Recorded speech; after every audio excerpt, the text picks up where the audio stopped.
it's another edition of the Way Out Here podcast presented by the Wash Up Network. If you haven't already, make sure to head over to our Facebook page, the Way Out Here Pod Facebook page. You can ask questions for Thursday Mailbag. You can also interact with Matt Taylor and myself.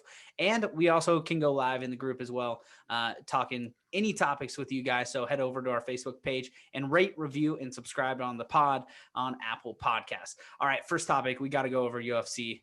McGregor, obviously, he got TKO'd on Saturday in the second round. Didn't look great, but Poirier, what a fight. He looked awesome. Yeah, no, that was – you couldn't have done a better job as Poirier coming against arguably one of the best that's ever stepped on the mat, you know. McGregor just kind of looked out of his element a little bit. I mean, in the fight, he looked good. I honestly think the first round he looked crisp. Like his strikes and his timing was a little off, but everything he was landing was still kind of like the old McGregor where he's trying to set up stuff and trying to set up anything for that left hand. But Poirier is just an animal, and he's beat a lot of really top guys in the last year and a half. So to come off of like basically almost 2-year hiatus after getting just choked the hell out by Khabib and coming and then you go immediately and go fight the number 2 ranked lightweight in the world. I mean, it's kind of like up in the air, but it was cool to watch. I mean, it's always fun to watch McGregor, all the promos, all of the press, you know, and it always gets everybody in the mood. I'm still a fanboy of McGregor. I'm always going to be a diehard fan of McGregor. But he's still got it.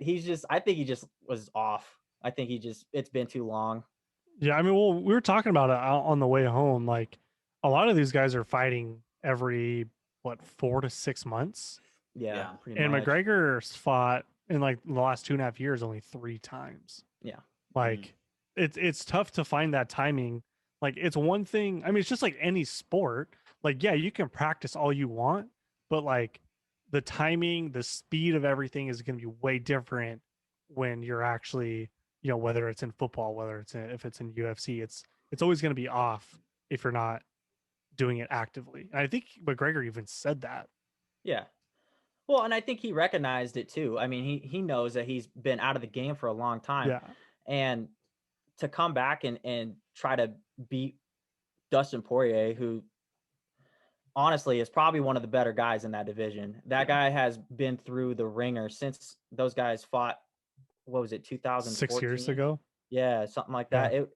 So, I mean, and he's fought some savages on his way up. So Poirier's just put it together, and he got the TKO on McGregor, which I think that's the first time McGregor's ever been technically knocked out in the ring, which is a feat in itself. That's the only guy that's going to be able to say that for a long time, and you know, it's cool. Yeah, it seemed like McGregor was a little off. Also, you didn't see many like leg kicks from McGregor. Yeah, it looks like he was just going for straight knocking your head off, and that's it. So it wasn't. I don't know. Also, we talked about it before the fight, but it seems like McGregor thrives in an environment that is like chaotic. Like if you're in Vegas, he has 90% of the crowd usually, and they're all going bananas. And even if he's against Poirier, who is from the United States, like he has 90% of the crowd, they're going wild. I think that impacted him a little bit, like not having, I mean, there was a little crowd there that you heard, but it wasn't nothing like what he's used to. No, not going into those crowds and being juiced up and everything. A lot of the news outlets that I saw said he was really calm before the fight. He was relaxing. He was, you know, chill, which is really unlike him. Usually he's a little bit more fired up. And that's not to say that he wasn't ready for the fight, but I just think those crowds help him a little bit because I think he's in his element when it's like that, when the crowd's going bonkers. And even when he throws a punch, like those old videos, when he's throwing a punch and the crowd goes wild just because he landed a punch, that's different in a fight. When you hear that, that's so much motivation. So losing that a little bit. And I mean, we even heard with freaking 350 people in the crowd, every time McGregor landed a punch, they were still going crazy. Yeah. I can't wait until we can see full crowds again, watching McGregor fight. And man, we need to go to one. We have to go. It's like watching Tiger, like at the end of his career, like we have to watch one of his fights live just to say we did it. So I mean, we did it to Jeter. Matt, you and I went to we watched Jeter play and Dude, that's right. We did, huh? Yeah. So, and we're gonna see Tiger play at the U.S. Open this year. So we're just watching legends all our life. We can tell our kids that we were there. I'm going to the Super Bowl in 2 weeks. No, I'm just kidding. I'm gonna watch Brady. Seriously, I hear they're having fans though. Oh yeah, it's in Tampa, so. Oh Yeah. hell yeah! Florida's been open for the last 7 months, so. Seriously, Florida never closed. Yeah. What do you mean? Is this has to be one of the first years the Super Bowl, like, so Tampa Bay and Kansas City are facing off, but Tampa Bay is hosting. This has to be one of the first years that a hosting team is going to the Super Bowl, right? This is the first time ever. Jeez. Yeah. And of course it's Tom Brady. Dude, right? It has to be. The Of GOAT, course. baby. Of course. His 10th Super Bowl. Dude, Doesn't that just make no sense to you? I seen dude. I seen a stat that said Brady has played 50% of his career in the Super Bowl since he's which is I sent that to you guys. It was like Yeah. in the playoffs, yeah. Brady has like a 44% chance of like going to the Super Bowl. Yeah. And that's higher than Steph Curry's three-point percentage. Yeah, of him making a three. So Brady is more likely to go to a Super Bowl than Seth Curry is to make a freaking 3-pointer. Like, that's bananas. One of the greatest shooters ever. Oh. But Brady has a better chance of going to the Super Bowl. That is asinine. That is crazy. Do you think Steph Curry saw that and he goes, "What? That's not real." Yeah, seriously. Steph's like, wait, what the hell? Why am I getting targeted? What are you talking about? LeBron's over there with his like 35% 3-point percentage. He's like, what the hell? Like, pick on that dude. Yeah, that's hilarious. And Tom Brady and Gronk, they reenacted their they did a video on the way to the Super Bowl last year, though, like, "We Ain't Going Nowhere" song, and they did it again. It was magical. It was everything that I wanted it to be. What do you think that Gronk's going to do if he wins another Super Bowl? I mean, I don't want to know. I want to see it. His poor girlfriend, Camille Kostick, dude. His poor girlfriend has to deal with has to deal with like drunk Gronk for the next month and a half. Easy month and a half. Good luck. And he's said he's coming back next year. Gronk wants to play another year. So think about this: if they win another one this year, and then Gronk plays again and they win another one, Brady, for one, will have 9 Super Bowl rings. So, or no, he has 6 right now. He's going for a 7th this year, and then he'll have 8 Super Bowl rings if he wins next year, and Gronk wants to play next year. So imagine Brady with 8 Super Bowl rings. Dude, it's kind of like LeBron, dude. Like, Yeah, they both true. have been to the championships. This is their 10th time. Yeah. Except Brady wins, so. Yeah, LeBron only has 4 rings, but I mean, some of the championship teams he's been on that have lost are so bad. Like, he was on a Cavs team that went to the NBA championship one year, and they had, like, I think Jefferson, what's his first name? Jefferson was starting for them at like forward. I mean, guys that were averaging like 6 points a game. He's been on some horrible basketball teams and still made it to the championship. It's pretty wild. I mean, the only team in Cleveland that he won with was the Kevin Love, Kyrie Irving. Yeah, I mean, they were filthy. They're so good. Kyrie hit that 3. I mean, there's a couple of 3-pointers that if they weren't made, LeBron would end up with like 2. Ray Allen. Ray Allen hitting the 3 in the corner from the Miami Heat, and Kyrie hitting that 3 in front of Curry with like a minute to go. If those 2 don't go in, LeBron is 2-8 in championship in NBA championship games. Yikes. Even if Iguodala makes a layup and he doesn't block it, like, he is 3-6, 3-7. That's a horrible record in the NBA finals. But I mean, at least like there's people, this kind of goes across the board. Like, there's people who've never seen True. NBA, NFL, MLB championship ever. And these guys have 6, 4 and 6 now. Like, going for just unreal. I always think of, when I think of championships, I always think of Phil Knight, how he has 11 rings.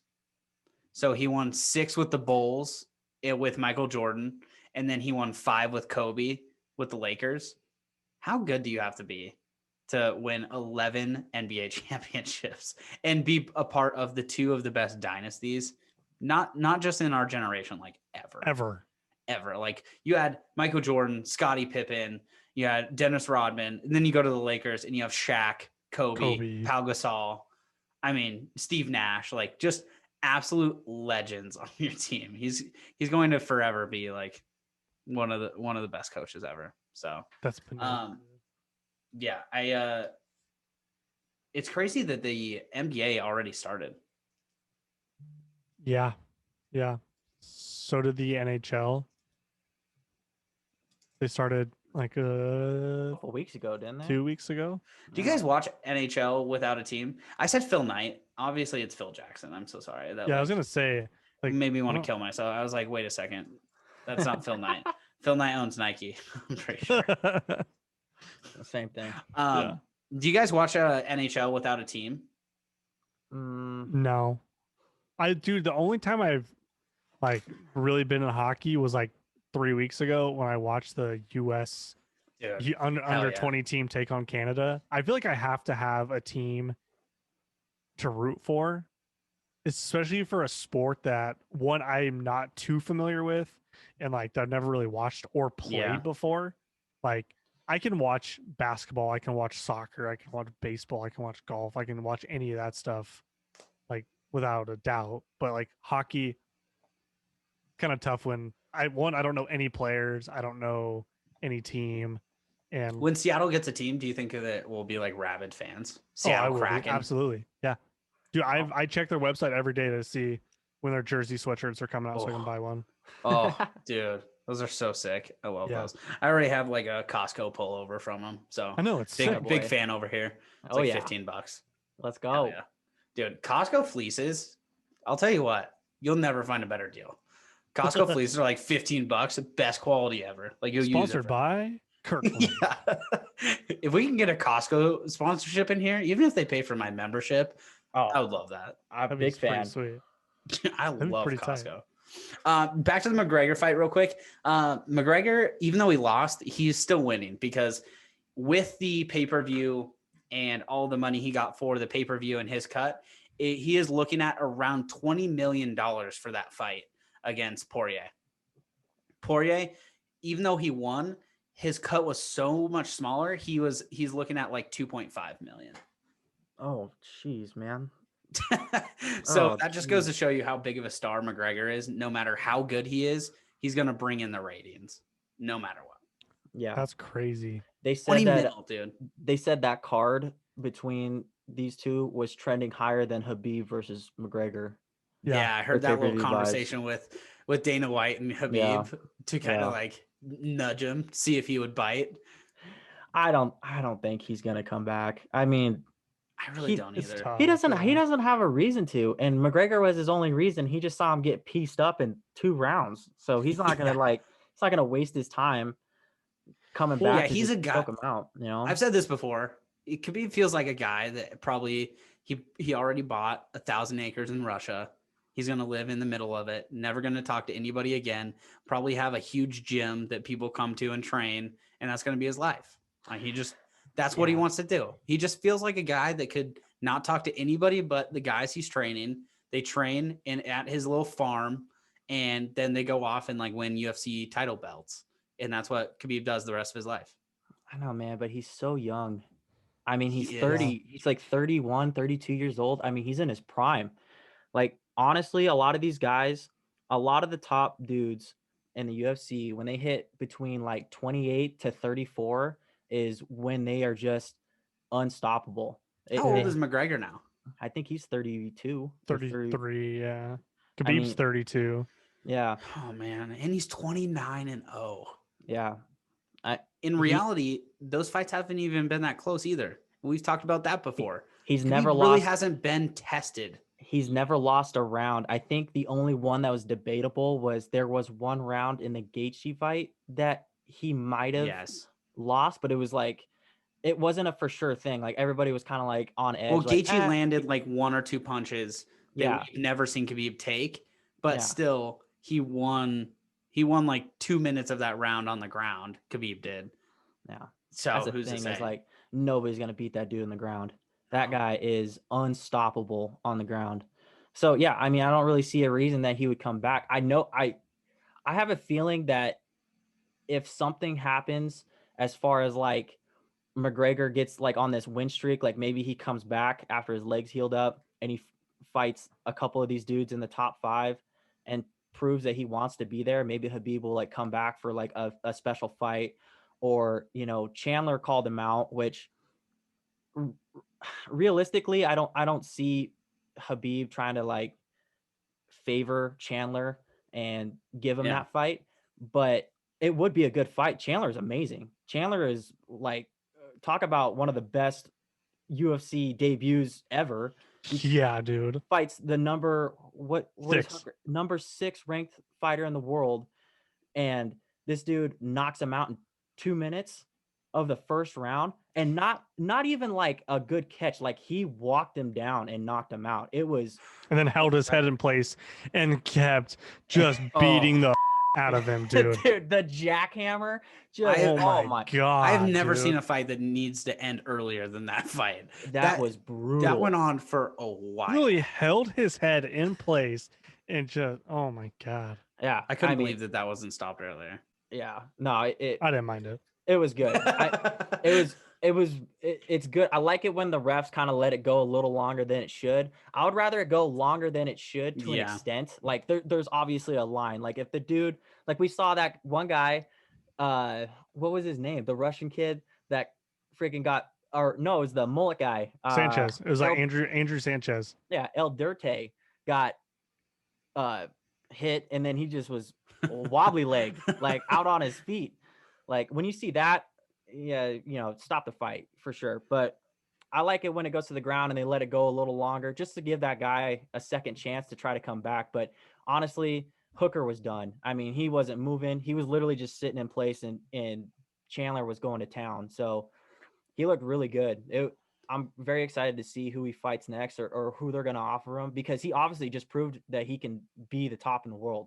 I really don't see him having a problem with Ferguson, which is a guy that he called out. I would love to see Poirier and Chandler fight. I think that would be a great next fight for Poirier. Or Gaethje. I know. Gaethje. Wait, that'd be a pretty evenly matched fight. I feel like they kind of look like each other too. They're both high-ranked wrestlers. I mean, Chandler's a Division I All-American wrestler. I mean, he knows how to wrestle. He knows how to scrap on the ground. A 3-time Bellator champion. Like, he's not new to this game. And Gaethje is a savage too. I mean, he put on probably one of the best performances I've ever seen against Ferguson and just beat the living shit out of him. Like, it was so Gaethje's got it. I mean, it's just Khabib. Like, everybody tries to compare all these fights to Khabib. Khabib is above all these guys so many levels. Like, it's not even he even close. said it too to Dana. He's like, Dana, I'm so many levels above all these guys. It's like, it's not even. Yeah.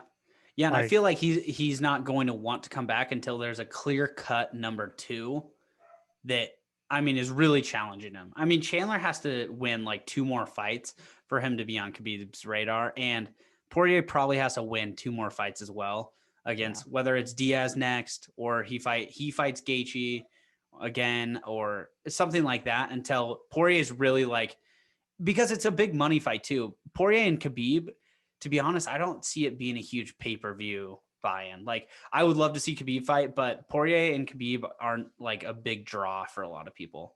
Yeah. Yeah. Like, casual fans are going to be like, oh yeah, that's the fight that we want. It's so funny that Diaz is still in the mix. Like, he hasn't fought. I don't even know the last time he's fought, like at least 2 years ago. And people are still calling him out. Like, they still want to fight him. Leave the poor guy alone. That has to say something to Diaz's like reputation. Like, this dude is still so good that people that are ranked in top 10 in the world that even hold belts are like, I want to fight Diaz. It's like, wow, all right, because he's a psychopath. Oh, he's straight. His psycho. last fight was UFC 244, November 2nd, 2019. and it was a loss against Jorge Masvidal. Oh yeah, he lost Oh, against the BMF. Masvidal. That was the BMF fight. Yeah. Yeah, that And was that a badass fight. I am gonna say this 100%. Whether that fight was stopped because of the cut or not, Jorge was winning that fight the whole time. Yeah, He was beating 100%. the shit out of Diaz.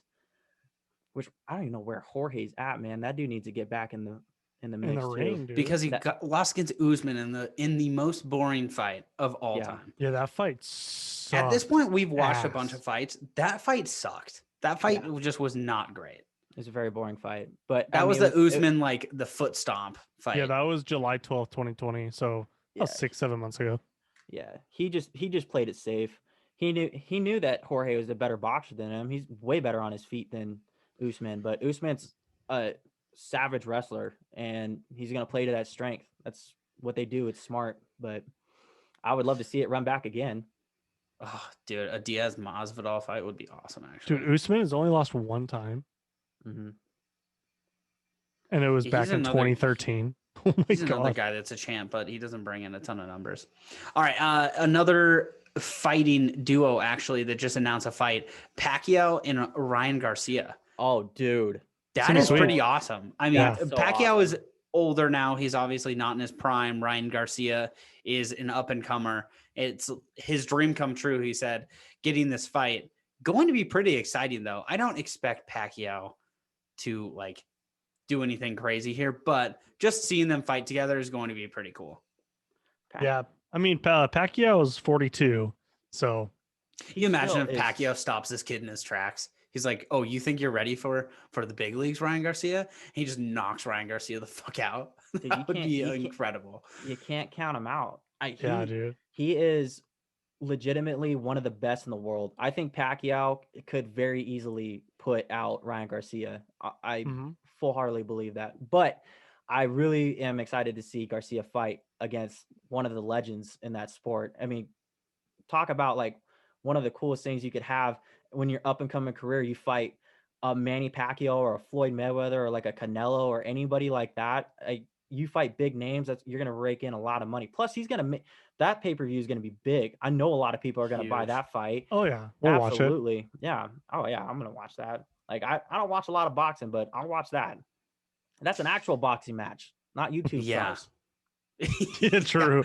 Yeah, which is coming up as well. I think we have 2 weeks until the Logan Paul Mayweather is fight? It that close? Like it's pretty soon, right? Mayweather and Logan Paul. I mean, how embarrassing? Not that Mayweather's going to struggle with Logan Paul at all, but I think it's embarrassing to even take this fight, to be honest. To be one of the greatest fighters of all time, you're 50-0 and you take a fight against a YouTube star. I get that it's a lot of money. Totally understand. But good Lord. I mean, it's not. Also, Logan Paul is just going to get bodied. I actually kind of like Logan a lot better than Jake. So if Logan could like last a little bit, that'd be kind of cool. And he's not like bad. Like Logan's a decent boxer, but yeah, I still agree. Like there's no reason that these dudes should be fighting, but the fact that Floyd offered him that fight is, I mean, just take it. You got to. I mean, there's not a lot of people that can say that they've boxed Floyd Mayweather. So I mean, 50. Pretty cool. 50 people. Well, and they all lost. Yeah. It looks like it was supposed to be February 20th. It's been rescheduled. Yeah. Just because of COVID concerns and things like that. It's going to be crazy. I mean, we remember we bought it live on the podcast. It was like $20. I was like, of course, $20. Why not? Not bad. Yeah. Cause then like the week before, like a month before the fight, it's supposed to be like full like price, 65. like 65. Yeah. So I'm not going to spend $65 on Logan Paul. No chance. But I'll spend $20 on Mayweather to see him piece up Logan Paul. Did they announce who was fighting with them? Yeah, the undercard. That's what I was going to look up. They usually have some wild undercards. Do you guys see that there's a Barstool intern going to fight Jose Canseco's daughter? Or Jose Canseco? Jose Canseco, yeah. Isn't that crazy? Why? They're going to fight at Rough and Rowdy. I don't know. I love Rough and Rowdy. It was Pardon My Take's intern, and he called out Jose Canseco, and Jose Canseco accepted. So they're going to be the headliner at the next Rough and Rowdy at the Super Bowl. They're doing it like the day before the Super Bowl. So they're fighting the Rough and Rowdies in Tampa on Saturday, and then they're going to go to the Super Bowl on Sunday. That's awesome. That's just crazy. Just a random intern at Barstool. That is exactly what they want too. Like they love that stuff. Just getting in the mud with Jose Canseco. All right, we have a couple more topics to go over here. There's a live action Harry Potter coming out. I wanted to ask you guys, are you guys big Harry Potter fans at all? Or were you when you were a kid? Harry Plotter? No. No. I think Yeah, I tried I to have a watch Chamber of one Secrets of the for him. movies like a little while ago, but I never really got into it. Yeah, I think the big people in Harry Potter were the ones that read the books, and those books were way too long. I mean, like 500 pages. Yeah, those were 499 pages too many. Mhm. And didn't have any pictures. How am I supposed to learn with that? The lack of pictures was a huge turnoff for sure. Yeah. That's why I Couldn't just believe read it. magazines. And then they had the confidence to make 6 of them. So it was like 6 500-page books. It's crazy. Well, a lot of pages. I've watched the movies though. Have you guys watched all the movies? I think I've only watched Probably 2 or 3 a of them. long time ago. Yeah. I think my cousins were actually like really big into it. I'm pretty sure they read all the books and like all the movies and everything. But Yeah, I wasn't. The people that love it are the book readers. But they have a live action Harry Potter that is going to be on HBO Max coming here in 2022. So big news for the Harry Potter world. The J.K. Rowling, the author who obviously wrote the books, she is so rich. She just keeps profiting off of Harry Potter. It's crazy. She did 7 movies and now she's doing a live action HBO. She like sold the rights to HBO. I think she's a billionaire already, but she's still making money off of Harry Potter. Just the Harry Potter franchise, and she's making that much money. That's crazy. Disgusting. We went down the wrong career path, boys. We needed to do way better in English, that's for sure. All right, last topic we got today. GameStop. Huge news out of the stock market. GameStop, their stock got pumped 400% in one day. And it was, if you don't know or are not familiar with the story, basically what happened with GameStop, there is a Reddit subgroup that was attacking one of the industry leaders, a private equity firm, that said that GameStop stock would go from $40 all the way down to $20. And so they're shorting the stock essentially, and they're betting that the stock would lose its price value. Well, obviously because the malls and nobody's in the malls, and it made sense. But this Reddit group decided that guy, they didn't like this guy. And so they got a bunch of people together to invest in GameStop all at the same time.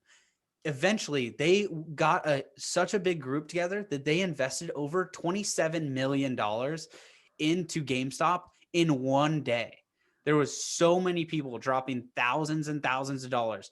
They put $27 million into GameStop, pumping their stock all the way to $160 a share, and making that short stock lose. That private equity firm owed $2.1 billion back to their stock exchange.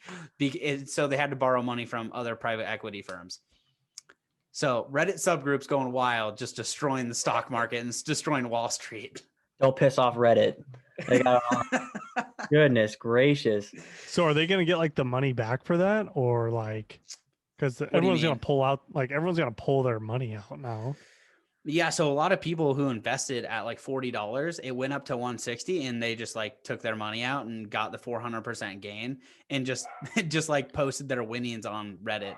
I actually went on the Reddit subgroup today just to see it. I mean, people were posting like hundreds of thousands of dollars in gains, which means they were like investing like 25K into GameStop, and then in one day they pulled out like 110 grand and we're like super happy with it. So oh my good. Yeah, their stock as of for like when the market closed today was at 76.79. It was up 11%.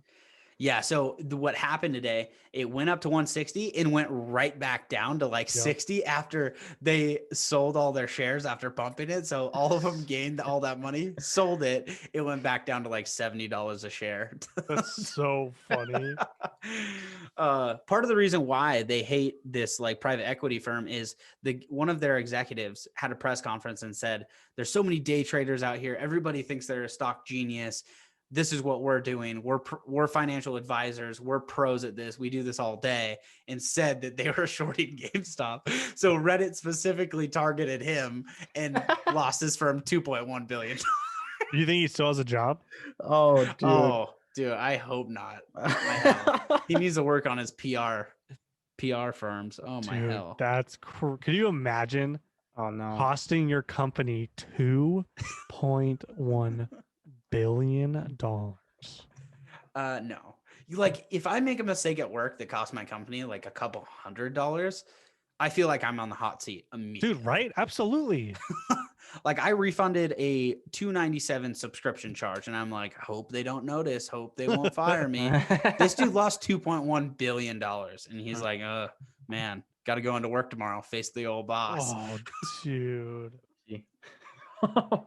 And it's all because a Reddit group decided that they were going to rebel against this guy. So that guy for the company who lost 2.1 billion. So he went on Reddit and said like, "Oh, we're doing this." And that's why they did it? No, he actually had like a live press conference. I think it was with a national news station and it was like he went on record and said that, hey, this stock is primed to go down. We don't believe like GameStop's at 40. We believe it's worth more like $20 because nobody's shopping at the malls anymore. Everybody's downloading their games digitally. GameStop is, he gave all these reasons why GameStop was going to fail. And so, but he specifically attacked like all of the day traders and he named Reddit as one of like the places where, people are getting their tips from Reddit now. Dude, in TikTok, dude, my portfolio has gone up like 300% thanks to TikTok. Seriously. Which is bananas. But I thought maybe like if since he went out and publicly said that, that wouldn't be considered like insider trading, would it? No, technically not. And people were trying to come after that Reddit group like they were going to get like tried and like felonies. The problem is it's anonymous users on Reddit. So it's not like this firm or business is like going after this other business. It's just a bunch of random people that invested in the company at the same time. Like you can't just find a bunch of people. Like say you got a DM from, the SEC on Reddit and it's like, hey, please provide your full name, email, and address. It's like, fuck off, dude. I'm on Reddit. You just delete your profile. So there's really no way to monitor that. And honestly, the stock market's never seen something like that where a group got together on social media and all bought something at the same time, especially of this magnitude. I mean, there's probably been times where people in Discord or even people on TikTok, they invest in something at the same time and it goes up for a little bit, but it's a little bubble. I mean, GameStop literally went up 400% after $27 million of investment. That's no small feat. So congrats to all the Reddit users. There's if you want to go see the Reddit thread, it's called Wall Street Bets and it's still active. They post a thread every day on what they're investing in. And so they have a bunch of other things that they're investing in the next couple of days and everybody's kind of going crazy. But dude, if you think about it, like if you get just like they did, if you get a group of people to invest all at the same time, just like what they did today, they like say the person who posts has $20,000, they invest, they tell everyone, hey, this stock is going to blow up. All these people go, oh my God, I need to put my money into this stock. These people who have like 20,000 shares are the ones really freaking like 100% profiting off of this. And I feel that just clicked in my head. That's probably what these people are doing on TikTok, how they're making they're like, oh, look at my portfolio. Like it's up 6,000% because they're like posting like, hey, this stock is going to like blow up this week. And all these people that are like, oh, I need to make money. I'm one of them. And so I put like money towards People that can too. get in real trouble for that. I think that the SEC actually can fine individuals Oh wow. like money, like they can like for tampering with securities. It's called like every stock is called a security. So basically you can get fined for tampering with or manipulating a stock. The problem that they're having now though is it's on Reddit with a bunch of again anonymous users. So like TikTok is a little bit different where there is a lot of like stock advisors on TikTok that do really, really well. But unless you're tied to a firm, they don't really care. Unless you're pumping the stock 400% on TikTok, but like a lot of those guys do pretty well. But dude, it's just funny seeing the SEC, like a government operation that's been around for hundreds of years, fighting with a Reddit subgroup and trying to like take them down. And Reddit can't do anything. They're not breaking any laws on Reddit. All they're doing is posting like, hey, I'm going to do this. Hey, I'm going to do this. It's not like there's no victims to it. There's nothing like that. I mean, they're just, just trading stocks that they've done forever. It was just a perfect storm with GameStop. So we'll see, funny. But it was it was pretty funny to see everybody go crazy today. I was actually watching like CNBC, like their like money market shows and stuff, and they were talking about the Reddit sub user group. So like national media was having to like acknowledge that these idiots on Reddit were tampering with stocks. So seeing like professionals in suits and ties were like, yep, in Wall Street Bets on Reddit, they said that like this stock's gonna go up. I was just like, can you imagine working your whole life towards this, going to school, going to Harvard, then you're on like the CNBC show, you're doing so well, and you have to just bow down to this Reddit sub user group. It would suck. So brutal. All right, that's it for our topics. We got one whack thing in Top One Tuesday today.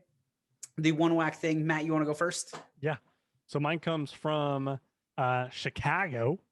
A wheel fell off of a small aircraft flying over the city today.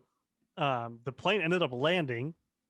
When it landed, there were sparks obviously flying off the bottom of the plane. They realized that there was no wheel. Well, the wheel ended up falling off in this like Chicago resident's front yard. Oh, luckily nobody was hurt. Everything's good to go. Nobody was injured. There was no property damage or anything like that. Luckily, just that plane. How far did it fall from? It didn't say how far. I would imagine. I mean, dude, it's probably got to be a couple thousand feet. Oh, dude. That could have caused some serious damage. Oh, that'd be a dead body. Oh yeah, but even if it came through a house, like even if it hit a roof, like that's going through your roof. Could you? I mean, those wheels are fat. They're fat and heavy, dude. Yeah, yeah. 1,000 feet. No property damage too. Like it just causes a little divot in your yard. Right. Unbelievable. I love how the pilot didn't know, and then when he went to land, it just drops. That's that's got to be the most gut wrenching feeling. I'd be just like, imagine being the guy that had the window seat on the side that the wheel comes down, like when they start like preparing for landing and the wheel wells that like open up, the wheels start going out, and you look over, there's no wheel. Yeah, it was. Yeah, so it was the left side of the. So that's my nightmare. It was the landing gear assembly from the left side of the aircraft was missing. Yeah, dude, you looked. It was on. It was on a small. It was on a single engine plane. So I don't think anyone actually saw that. Yeah. It was on a smaller. It was on a single engine plane. Oh, so okay. I don't think it like there was anybody other than like the pilot and maybe like two other people in there. It wasn't like a Boeing. Have you guys seen the TikTok videos or a TikTok video where the guy is like videotaping himself? He's like, I just heard the engine go out on my left and nobody seems to be caring. And he zooms in and the like propeller or whatever is just not moving on the left side of the plane. And he's like, what? He's like, and he's videoing himself. He's like, does no one care? And he like calls over a stewardess and he's like, hey, this is clearly not working properly. She goes, okay, I'll alert the pilot, and just goes in back. And then 10 minutes later, he's like videoing himself again. He's like, okay, 10 minutes later. And then there's an announcement from the captain. He's like, all right, everybody, stay calm, but we are doing an emergency landing. He's like, thank you. God, dude, that'd be so. That's like one of my biggest fears is like Oh, dude. looking outside and seeing, or like looking outside of the plane and seeing either it's smoking or just flat out not working. Straight up. Yeah. Oh, I dude. can't. I've flown a lot. Like you guys have flown a lot too, but it just seems like every noise on a plane still freaks me out. No matter how many times I fly, if it's like a little too noisy or something sounds not right, I'm like, oh man, this is it. This is it. Hopefully I can, It's true. get ththrough this movie before it goes down. Like you Oh, just crash is the best part, Sugar man. was going down swinging. I'm watching The Dark Knight. Can this wait a little bit? Seriously though, I can't imagine being on a plane like that, especially when they're like, no, it's gonna be fine. We'll just do an emergency landing. You're like, how? We don't have a wheel. I didn't even know they could land without a wheel. Yeah, it's just a little sparky. Thing's really I wonder how pulling to much the damage left. that is. Yeah, it's pulling to the left. Are my tires not rotated? You have no landing gear on the left side, sir. Oh, I knew I should have put those winter tires on. Found your problem. The wheels. Should have used blue Loctite. Seriously. They taxi fine and everything. It's like no big deal. We're just making a huge deal of it. They just lost their whole wheel. All right, Tay, your one whack thing. My whack thing comes out of the great state of Oklahoma.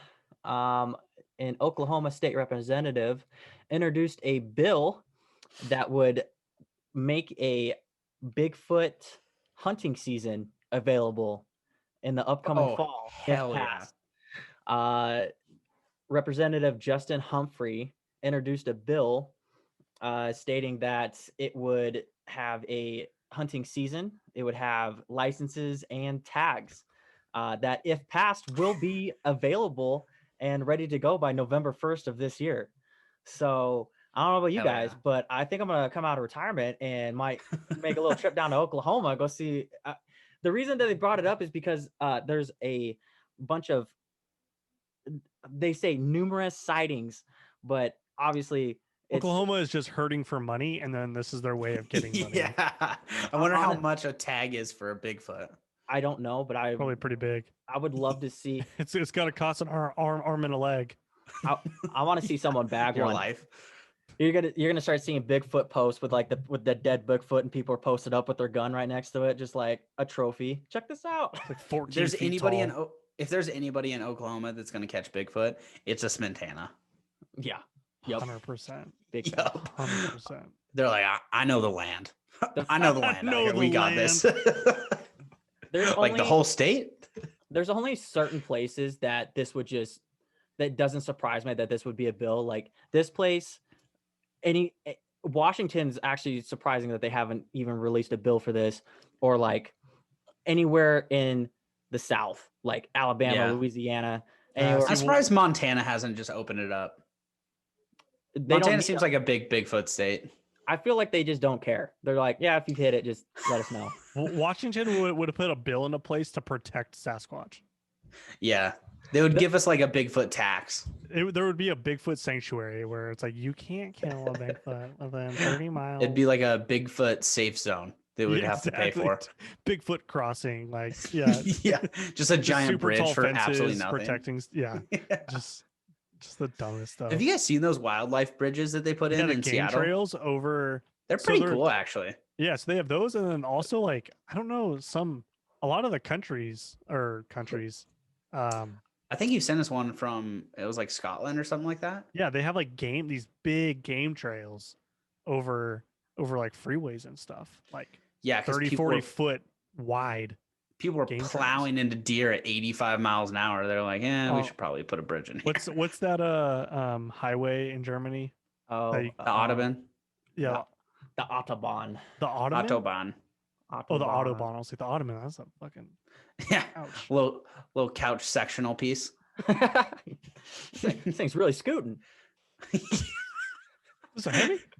Dude, I love every now and then there's a video of somebody like driving a couch or driving a chair, like a motorcycle. They just like put a motor on a chair or whatever. I don't know, like every 6 love months, it. there's like a 15-second video of somebody going by and it's just a straight up couch. It's a lazy Love boy. those. Yeah. Dude, Love that's those awesome. videos. Yeah, me too.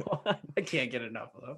So great. That's interesting though. I actually wonder how much a tag is. We'll have to ask the Avery and those guys. I wonder if they can send us a picture.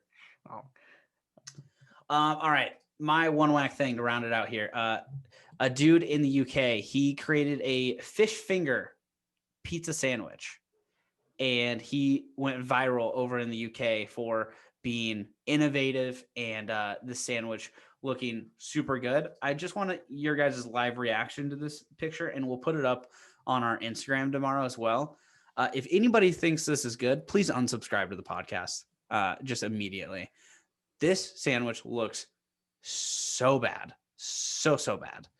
It is a fish pizza sandwich. Oh, I thought those were mozzarella sticks. I was like, why does this look so bad to you? Those are mozzarella sticks. No, the mod sticks would change my mind maybe slightly. Regardless, the presentation 0 out of 10. Oh yeah, Gordon Ramsay would not approve. He took a picture of this on his grandma's plate, dude, for sure. Like this looks like a fish stick And sandwich. his grandma's flip phone, dude. This camera sucks. I've watched way too many episodes of Chopped for this shit. It's 2021, dude. Like, come on now. Come on, you can't take a picture of your plate looking like that. No. And then everybody thinking that it looks good. Like he's like hailed a hero in this article. Thanks. One person said this is genius. I promise that is not genius. It looks like a 7-year-old put this sandwich together. Yeah, that is like literally something that I would put together right now. Yeah. So you know it's not appetizing. It's like when you only have like 4 things in your cupboard and you're like, man, I really need to make something. And he's like, I can make this sandwich. And he made the sandwich, just squishes it together. Fish stick pizza sandwich. No, thank you. Just look, dude. Like that is the not pizza for beach season, I'll tell you that. Looks good. Like the pizza looks good, but dude, the pizza fish looks sticks? like one of those like single pizzas that you just put in the microwave for like the Red Baron or whatever those were. The tiny ones. Oh, the DiGiorno. He just puts DiGiorno with fish sticks. How bored are people right now? Are you serious? I feel like I know 5 people that just make this on daily. the hand. Like, yeah, this is like a poor man sandwich, bro. Yeah, 100%. Where's the top ramen? Yeah, for real. Yeah, honestly, I'd probably choose top ramen over this thing. If this was shown to me at a restaurant, I'd be like, I'll pay double for the top ramen. I'll pay double. All right, finest fish sticks. Yeah. Do you say fish sticks? Wait, fish stick? Oh, yeah, dude, sticks. that old segment on SNL was so funny. All right, we got Tuesday top 1. I always say Tuesday top 1. It's top 1 Tuesday. We are doing your top 1 piece of advice for Valentine's Day. For all the oh yeah, so what's 9 months from Valentine's Day? It would be September 14th. No, I think that would be 9 months from January 14th, right? Have to be like in October. What? Oh yeah, right? No, it'd be November 14th. Sorry. Yeah, math is hard. Math is hard. No, so all those November babies, you know exactly where they came from. Oh, no. Oh, guess what, Matt? Bound Chicka Wow Wow. I actually have that soap still from Dr. Squatch. Bound Chicka. Yeah, I actually have that soap still. Oh, baby. Dude, no way. November 23rd. Oh, nice. Whoops. Damn. Wonder what Kevin got Christy on that day. Stop. It's got a little mat in a box. All right, top 1 Tuesday. Your best advice for Valentine's Day. Top 1 thing you have to either do or get a girl. I'd say plan early. That is actually underrated advice. Everything on Valentine's Day is packed, closed, packed, like not available. Just all the prices too. Also, life hack: do Valentine's Day a week early. You'll thank absolutely. Me later. It is the best. I love doing that. Going out to like 100%. eat a week before or something like that. Like, it's perfect. Yep. We Hannah and I, we got a reservation at Linktr.ee for the Saturday before Valentine's Day, I feel like a genius. Literally, So we got the time we wanted. It's clinker daggers. I feel great. Like, I guarantee Valentine's Day is going to be packed. Everybody's going to be wearing kind of nice clothes. It's a whole thing. You just Not my cup of tea. Dude, doing it early is it's a solid advice. I Tay? do like that. Yeah. Any advice? I know that they sell the chocolate at half price after Valentine's Day, so I'll probably Yes, just go February 15th hack. Buy the chocolate. Big facts. The heart candies. Also, Mhm. chocolate hearts are always like for some reason better than other hearts.